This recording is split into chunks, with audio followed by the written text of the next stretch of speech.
प्रसंग के विषय में वही श्लोक जिसमें गोस्वामी जी ने भगवान शंकर और भगवती पार्वती की वंदना की। भगवान शंकर उन्हें जिस दृष्टि से भी देखें तो वो बड़ा ही अद्भुत तात्विक और प्रेरक प्रसंग है। संभवतः एक बात पर आपका ध्यान न गया हो तो बहुत अच्छा है कि भगवान शंकर का एक नाम है भव, और संसार का भी जो पर्यायवाची शब्द है वह है भव। बड़ा विचित्र सा लगता है, शब्दकोश में इतने शब्द हैं तो भगवान शंकर के लिए ये जो भव शब्द है इसकी क्या आवश्यकता है? अगर भव का अर्थ संसार है तो संसार उसी शब्द के द्वारा हमें संसार के अर्थ की भी अनुभूति हो, और उसी शब्द के द्वारा हम भगवान शंकर के प्रति भी अपनी भावना व्यक्त करें, तो ऐसा लगता है कि ये क्या बात है। दोनों के लिए ही भाव शब्द जो प्रयुक्त किया जाता है, मानस में भी किया गया, उसका तात्पर्य क्या है? और सत्य तो यह है कि सचमुच यह जो संसार है यह दोनों ही दृष्टियों से उसे हम देखें, और भगवान शंकर का जो वर्णन है, उनका जो स्वरूप है, उनका जो श्रृंगार है, उनके जो गण हैं, अगर हम उस पर दृष्टि डालें तो आप यूं कह सकते हैं कि संसार की जो संसार का जो सच्चा स्वरूप है, वस्तुतः संसार जैसा है तो उसे तो हम भगवान शंकर के स्वरूप और गणों को देख करके ही समझ सकते हैं। किंतु प्रश्न यह है कि यह संसार जो है दुखद है या सुखद है? तो अब ये बात तो साधारणतया बार बार कही जाती है, शास्त्रों में भी कही गई कि ये संसार जो है ये वस्तुतः दुख रूप है, दुखालयम शाश्वतम। किंतु इसको अगर ध्यान से इस पर विचार करें तो एक प्रश्न आना स्वाभाविक है कि अगर यह संसार दुख रूप ही है तो ईश्वर को इस दुख रूप संसार को बनाने की क्या आवश्यकता थी? और इस दुख रूप संसार में व्यक्ति को भेजना क्या ये ईश्वर की कृपालुता के प्रतिकूल नहीं है? एक ओर तो ये कहा जाता है कि ईश्वर परम कृपालु है, और दूसरी ओर उसने ऐसा लगता है कि हमें ऐसे संसार में भेज दिया कि वो संसार में पग पग पर दुख है, पीड़ा है, कष्ट है। पर सत्य ये कि अगर हम संसार को केवल संसार के रूप में देखेंगे तो दुखद हो, और संसार को हम शिव के रूप में देखेंगे तो संसार परम कल्याणकारी होगा, परमानंदमय होगा। अब वो एक थोड़ा शब्द का उसमें संकेत है कि उसको भाषा पर ध्यान देने वाला अधिक सरलता से समझ सकता है।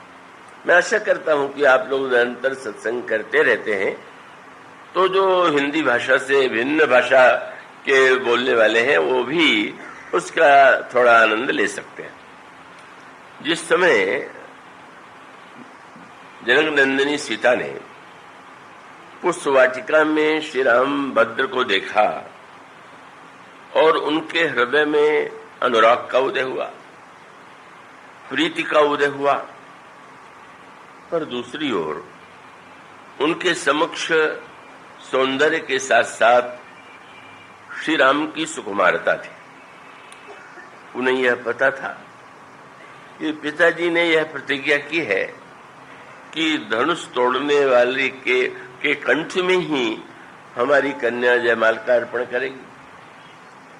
तो वो मन में ये व्याकुलता होती है कि इतना अनुराग मैं इनसे करती हूं, मेरे हृदय में इतनी प्रीति है, किंतु पिताजी की प्रतिज्ञा कैसे पूर्ण होगी। और तब उनको एक मार्ग दिखाई देता है, और वो मार्ग ये था कि वो भगवती पार्वती के मंदिर में जाती हैं। प्रारंभ में भी वो पार्वती जी के मंदिर में गई थी। जिस समय भगवान राम पुष्पवाटिका में फूल चुन रहे थे, उसी समय जनकनंदिनी सीता आती है, सखियों के साथ सरोवर में स्नान करती हैं, और स्नान करने के बाद देवी पार्वती के मंदिर में पूजन करती हैं। और पूजन करने के बाद उन्होंने देवी पार्वती से यह वरदान मांगा कि आप कृपा करके मेरे योग्य पति मुझे प्रदान कीजिए। बड़ी मीठी बात है। कभी कभी यह बात कही जाती है और अपने स्थान पर उसका महत्व है कि व्यक्ति को सकाम भाव से आराधना नहीं करनी चाहिए, निष्काम भाव से ही पूजा आराधना जब यह सब किया जाना चाहिए। और वो निष्कामता की जो महिमा है उसका वर्णन तो शास्त्रों में पग पग पर किया गया है, किंतु ये जो प्रसंग है यह बताने के लिए है कि निष्कामता का महत्व होते हुए भी सकामता का महत्व कम नहीं। बात यदि ध्यान से समझे तो उसका अभिप्राय यह है कि प्रश्न यह नहीं है कि क्या होना चाहिए। अधिकांश लोग, जैसे अनेक लोग मुझसे मिलते हैं और मुझसे पूछते हैं कि ईश्वर की प्राप्ति कैसे हो, तो मैं उनसे पूछता हूं कि यह प्रश्न रटाया है कि स्वयं आपके मन और मस्तिष्क में यह प्रश्न आया है। आपने जाके प्रवचन में, कथा में सुन लिया कि ईश्वर को पाना ही जीवन का लक्ष्य है, और बस उसी वाक्य को आप आके दोहरा रहे हैं। ईश्वर को पाना जीवन का लक्ष्य है, होगा ये सत्य, पर अभी आपको ये सच लग रहा है क्या? बस मानो ऐसे गिने चुने प्रश्न हैं। क्या बतावें, पूजा करने बैठते हैं, जब करने बैठते हैं तो मन नहीं लगता, मन कैसे शांत हो, मन की चंचलता कैसे मिटे, भगवान कैसे मिले, ये सब प्रश्न जो है वो गढ़े गढ़ाए हैं, जो हर व्यक्ति ने रट लिया है। और वो समझता है कि अगर हम किसी संत के पास या महापुरुष के पास गए हैं तो ये पूछना आवश्यक है, और ये ठीक नहीं। प्रश्न वह कीजिए जिसका सचमुच आपको लग रहा है कि इसकी आवश्यकता है। क्या होना चाहिए प्रश्न नहीं है, क्या है, और क्या है तो फिर वहीं से तो प्रारंभ करेंगे आप। अधिकांश लोग वह बात कहते हैं जो न जीवन में है न उसकी कोई आवश्यकता है। क्या मन की अशांति से सचमुच आपको कोई कष्ट है क्या? कोई कष्ट नहीं। आप बड़े आनंद से सारा काम काज कर रहे हैं, सब कुछ आपके लिए जो का त्यों है, और आप बड़े बेचैन लग रहे हैं प्रश्न पूछते समय मन कैसे शांत हो। आपको मन शांत करने की कोई आवश्यकता नहीं है। ये प्रश्न आपके ऊपर लाद दिया गया है, उसको आपने रट लिया है और उसे पूछ देते। इसलिए यहीं से एक सूत्र है और बड़े महत्व का है। श्री रामचरितमानस में ही नहीं, भगवत गीता में भी इसी सूत्र का वर्णन किया गया। भगवान श्री कृष्ण का जब गीता का उपदेश देते हैं तो ये बात तो कही जाती है कि गीता में निष्काम कर्म का या कर्मयोग का उपदेश दिया गया, ठीक। पर निष्काम कर्मयोग का उपदेश कब प्रारंभ किया गया? और उसका उत्तर यही है, जब अर्जुन को भगवान लड़ने के लिए प्रेरित करते हैं तो उन्होंने पहले निष्काम भाव का कोई संकेत नहीं दिया। उन्होंने कहा कि अर्जुन, तुम्हें लड़ने से नहीं भागना चाहिए। क्यों? तो उन्होंने कहा, तो वह प्राप्त से स्वर्गम और जित्वा वा भोक्ष से महीम। अगर तुम जीत जाओगे तो संसार के सुखों का भोग करोगे और मारे जाओगे तो स्वर्ग में आनंद करोगे। कैसा उपदेश है! भगवान जब ये कहे कि जीतने पर तुम संसार के सुखों को भोगोगे तो ये तो निष्कामता की बात नहीं। और जब ये कहें कि फलस्वरूप तुम स्वर्ग में जाओ, स्वर्ग में जाओगे तो ये भी तो सकामता की बात हुई। और इसका अर्थ ये है कि जैसे एक विद्यार्थी को क्रमशः एक कक्षा के बाद, एक क्लास के बाद क्रमशः आगे बढ़ करके ही वो उच्च शिक्षा प्राप्त करता है, इसी प्रकार से व्यक्ति जो है जब प्रारंभ करेगा तो सचमुच उसका मन, उसकी बुद्धि, उसके संस्कार जैसे हैं वहीं से प्रारंभ कीजिए। उससे पहले जो वस्तु प्रारंभ की जाएगी वो तो झमेले की बन जाएगी। वो आप पढ़ते ही मानस में कि वसुंड जी के मन में इच्छा थी श्री राम के दर्शन की, और वो इच्छा साधारण नहीं, इतनी व्याकुलता थी कि बस रामचरण वारिज जब देखूं तब निज जन्म सुफल करे लेखूं, यह बात। और उस आकांक्षा को लेकर के वे मुनियों के पास जाते हैं। मुनि उन्हें यह बताने की चेष्टा करते हैं, तुम किस ईश्वर की खोज कर रहे हो? क्या वो बाहर है क्या?